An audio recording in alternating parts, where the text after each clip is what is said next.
শহর থেকে সখীপুর উপজেলার দিকে মাইক্রো যাচ্ছে। রাস্তার দুধারে সবুজ বৃক্ষ, দিগন্ত বিস্তৃত ফসলের মাঠ আর ময়ূরকণ্ঠী নীল আকাশকে সঙ্গী করে। সখীপুর উপজেলা সদর থেকে বেশ কিছু ভেতরে কালিয়া ইউনিয়নের কুতুবপুর গ্রামের অবস্থান। এই গ্রামেই 3 বামুন সহোদরের বসবাস। 3 জনের উচ্চতায় 3 ফুটের কাছাকাছি। 5 ভাই 2 বোনের মধ্যে এ 3 ভাই প্রতিবন্ধী। লোকসমাজে তারা বামুন মানুষ নামেই পরিচিত, কিন্তু প্রতিবন্ধী হলেও স্বাভাবিক মানুষের মতোই তারা চলাফেরা করতে পছন্দ করেন। বাবা ওসমান গনি ছিলেন প্রাথমিক বিদ্যালয়ের শিক্ষক। ঘরে তাই লেখাপড়ার পরিবেশ পুরোপুরি ছিল। স্বাপ্নিক 3 ভাইও এ প্রতিবন্ধিতা আর মানুষের বিস্ময় দৃষ্টি উপেক্ষা করে লেখাপড়ায় মনোনিবেশ করেন।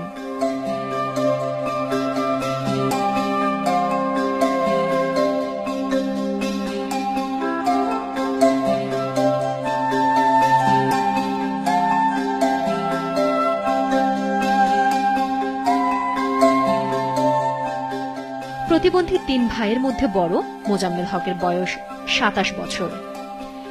এইচএসসি পাশ করে বর্তমানে তিনি একটি ফার্মেসিতে কাজ করছেন।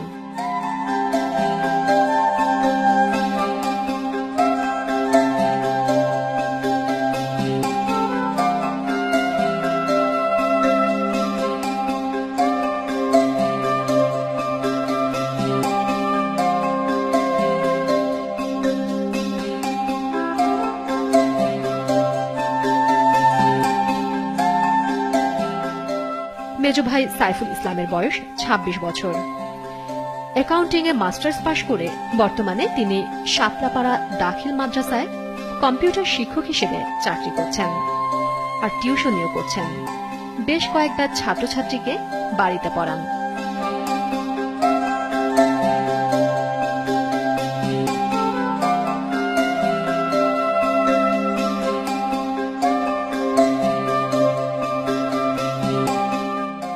ছোট ভাই মিজানুর রহমানের বয়স 22 বছর। বিএসসিতে পড়ছেন তিনি সখীপুর মুজিব ডিগ্রি কলেজে।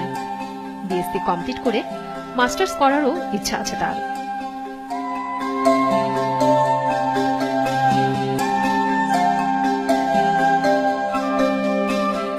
শারীরিক দিক দিয়ে ক্ষুদ্রাকৃতি হলেও মনটা তাদের সত্যিই বড়। তাদের স্বপ্নের পরিধিটাও ব্যাপক। সমাজের বোঝা হয়ে না থেকে জীবনে প্রতিষ্ঠিত হয়ে দৃষ্টান্ত স্থাপন করতে চান তারা।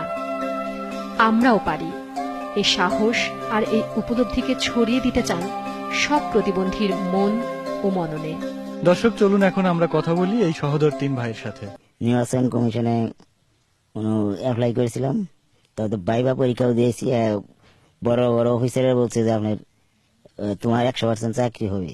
কোথাও চাকরি এখন সে ওই ওষুধের ফার্মেসির দোকান দিয়ে উঠছে আর কি।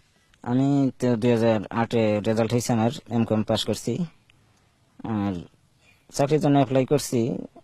আর এই যে বেসরকারি শিক্ষক নিবন্ধনে কম্পিউটার সাবজেক্টে নিবন্ধন হয়েছে এবং একটা মাদ্রাসায় নিয়োগ হয় না, এমনি ক্লাস করাইতেছি আর কি।